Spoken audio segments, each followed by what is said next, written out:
Good morning all of you. आज मैं अनुवाद और अनुवादक पर चर्चा करूँगा, प्रकाश डालूँगा। अनुवाद इंग्लिश के इस अनुवाद जो है अंग्रेजी भाषा में अनुवाद को ट्रांसलेशन बोलते हैं और ये मूलतः संस्कृत भाषा का शब्द है अनुवाद। इसकी उत्पत्ति दो शब्दों अनु तथा वाद के जोड़ने से हुई है अनुवाद की। और अनुवाद का अर्थ है किसी एक भाषा में कही गई बात को दूसरी भाषा में व्यक्त करना। ये खास बात है कि अनुवादक ट्रांसलेटरों की जो भर्ती की जाती है बड़े पैमाने पर और विश्व स्तर पर भी इनकी आवश्यकता होती है। जैसे एक व्यक्ति हिंदी नहीं बोलना जानता, अंग्रेजी बोलता है, तो उसके साथ हिंदी का ट्रांसलेटर रखा जाता ताकि वो अंग्रेजी का अनुवाद हिंदी में करे, ट्रांसलेटर। ऐसे कई अपने दक्षिण भारत के नेता अभी इस टाइप के रखते थे। उत्तर भारत में आने पर मैं देवगौड़ा जी को मैंने खुद देखा है कि पूर्व प्रधानमंत्री अभी भी जो राज्यसभा सांसद हैं उनके भाषण को उस टाइम रामविलास जी ट्रांसलेट कर रहे थे। एक बार एक जनसभा में देखा था मैंने। तो मतलब ये है कि अनुवाद वहाँ जो जनता थी जो अंग्रेजी नहीं समझ पा रही थी, आम जनता, किसान और मजदूर लोग, तो उनको सरल भाषा में हिंदी में ट्रांसलेट करके बताया जा रहा था कि प्रधानमंत्री मोदी क्या करें। तो अनुवादक बनने के लिए ज़रूरी है कि आपको दो भाषाओं का ज्ञान हो। ये आप भारत में भी संविधान में बड़ी संख्या में क्षेत्रीय भाषाएं जो राजकीय भाषा का दर्जा प्राप्त हैं, वहाँ भी इसका बड़ा महत्व है। तो अनुवादक के रूप में जो बनने के लिए ज़रूरी है कि आपको कम से कम दो भाषाएं आती रहो। जैसे आप हिंदी का इंग्लिश में ट्रांसलेशन करें, गुजराती का हिंदी में करें या हिंदी का गुजराती में करें, तमिल का करें। और लोग आजकल विदेशी भाषाएं सीख रहे हैं, फ्रेंच, जापानीज। यानी हमारे दिल्ली में तो आजकल और गूगल पर भी इस टाइप की सुविधाएं दे रखी हैं। तो भाषाओं का दायरा बढ़ाना पड़ेगा। अनुवादक के रूप में एक अच्छी पकड़ जिसकी भाषा पर है वो इस तरह की सेवा दे सकता है। प्राइवेट अनुवादक के रूप में हो सकता है। मार्केटिंग कंपनियां भी जो विदेशी हैं वो उत्तर भारत में जब या दक्षिण के राज्यों में जो लगाती तो वहाँ स्थानीय भाषा ज़्यादा हुई है। दक्षिण के राज्य जो हैं उनमें स्थानीय भाषा ज़्यादा हुई है, जैसे आंध्र प्रदेश में तेलुगु और तमिलनाडु में तमिल। तो इस तरह भाषाई ज्ञान धीरे धीरे हमें सबको बढ़ाना पड़ेगा। और अनुवादक के रूप में सेवा करने के लिए चाहे सरकारी क्षेत्र हो या उसमें लगभग दो भाषाएं मांगी जाती हैं कि आपका स्नातक स्तर पर ये रहा हो, पोस्ट ग्रेजुएशन स्तर पर ये रहा हो। वो विज्ञप्तियाँ आप देखते रहेंगे, वो अलग बात है। मैं आज अनुवाद और अनुवादक की बात कर रहा हूँ। अनुवाद होता क्या है, इसको परिभाषित करें, क्या करें। अनुवाद का अर्थ है किसी एक भाषा में कही गई बात को दूसरी भाषा में व्यक्त करना। हाँ, एक मैं थोड़ी जिक्की की बात भी कहना चाहता था आपको। हमारा संविधान अंग्रेजी भाषा में लिखा गया है। कई बार ये पूछ लिया जाता है सोशल स्टडी में कि भाई संविधान किस भाषा में लिखा गया है। तो लिखा गया है अंग्रेजी में और अनुवाद किया गया है उसका हिंदी में। तो जिस भाषा में लिखा जाता है उसको बोलते हैं स्रोत भाषा यानी सोर्स लैंग्वेज। और जो लक्ष्य भाषा जो होगा ना वो टारगेटेड लैंग्वेज होगी, यानी एक प्रकार से कि भाई उन टारगेट उसमें है इसको, या कन्वर्टेड लैंग्वेज कहिए, expected language, desired language, sorry ज़्यादा ठीक है, डिजायर्ड लैंग्वेज रहेगा। खैर वैसे मैं लक्ष्य भाषा हिंदी में बताना चाहूँगा। इसका सही सटीक शब्द अभी नहीं मेरे पास। लक्ष्य के कई समानार्थी शब्द हैं अंग्रेजी में, पर स्रोत भाषा तो वो है जिसमें लिखा गया है और जो उसको कन्वर्ट करते हैं, उसका अनुवाद जो ट्रांसलेट करते हैं, वो लक्ष्य भाषा हो गई। तो हमारा संविधान जो है उसकी स्रोत भाषा अंग्रेजी है और लक्ष्य भाषा हिंदी है। हिंदी में उसका अनुवाद किया गया है। ऐसे आप देखते हो कई धार्मिक ग्रंथ भी जो पुराने ज़माने में संस्कृत में लिखे के बाद में कई विद्वानों उनका हिंदी में अनुवाद किया ताकि हिंदी में पढ़ने वाले लोग उसको ज़्यादा रुचि और सरलता से पढ़ सके। तो अनुवादक एक भाषा को दूसरी भाषा में व्यक्त करता है, उसे अनुवादक कहते हैं।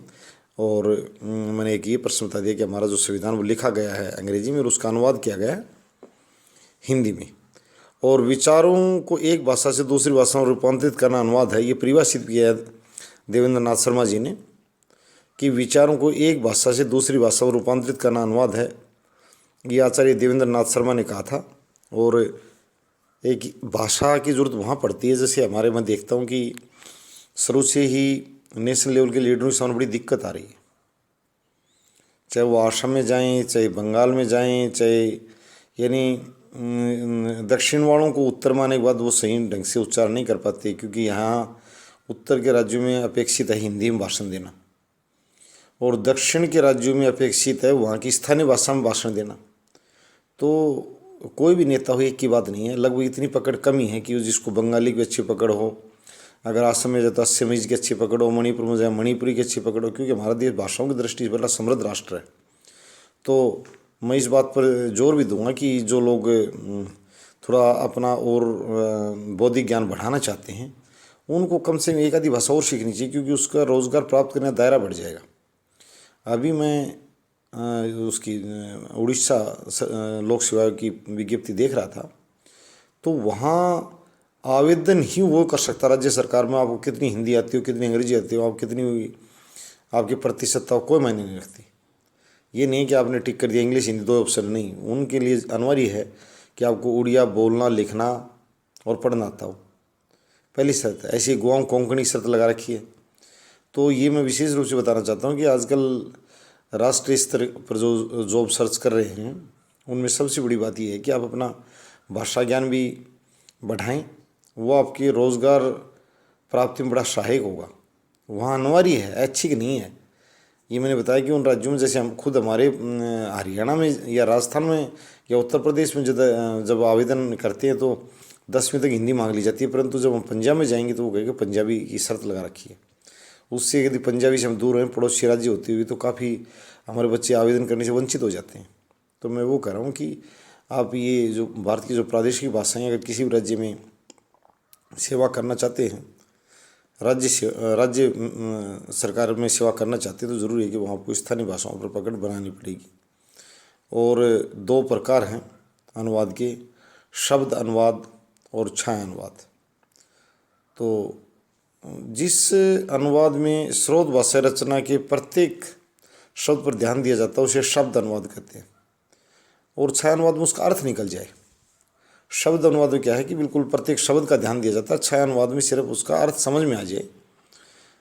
तो ये जो सारा अनुवाद, जो छाया अनुवाद की जो बात थी, इसमें मुख्य बातों को लेकर संक्षिप्त किया जाता है लक्ष्य भाषा में, तो उसी को छाया अनुवाद कहते हैं। और अनुवाद के लिए मैंने पहले बताया दो भाषाओं का ज्ञान होना जरूरी है, और भारतीय संविधान लिखा गया अंग्रेजी भाषा में, अनुवाद किया गया उसका हिंदी भाषा में। तो आज मैंने बताया बतौर अनुवादक, और ये और भी किसी तरह की अनुवाद संबंधी कोई बात होगी इसके मामले में समय समय पर बहुत से मैंने लोगों को देखा कि उन्होंने अपना भाषा ज्ञान बढ़ाया है। और जिस क्षेत्र में गई वहाँ उन्होंने विशेष रूप से मैं राजनीतिक लोगों के बारे में कहना चाहता हूँ। प्रशासनिक लोग तो भाषा कम आने पर भी अपना काम चला लेते हैं, क्योंकि जरूरी नहीं उनको जनता में लोकप्रिय होना हो। परंतु आप देखते हो कि हमारी जो हिंदी फिल्मों के जो कलाकार हैं वो आम तौर से इंग्लिश ओरिएंटेड पर्सन है, यानी अगर आप उनको देखेंगे तो वो आम जिंदगी में अंग्रेजी का प्रयोग ज़्यादा करना चाहते हैं, परंतु लगभग सभी अपनी फिल्में इंग्लिश में क्यों नहीं बना रहे, क्योंकि जो दर्शक हैं वो ज़्यादातर हिंदी भाषी हैं। उर्दू वाले भी, उर्दू हमारी लिपि अलग है, वो लिखने में दिक्कत, परंतु वो समझ लेते हैं।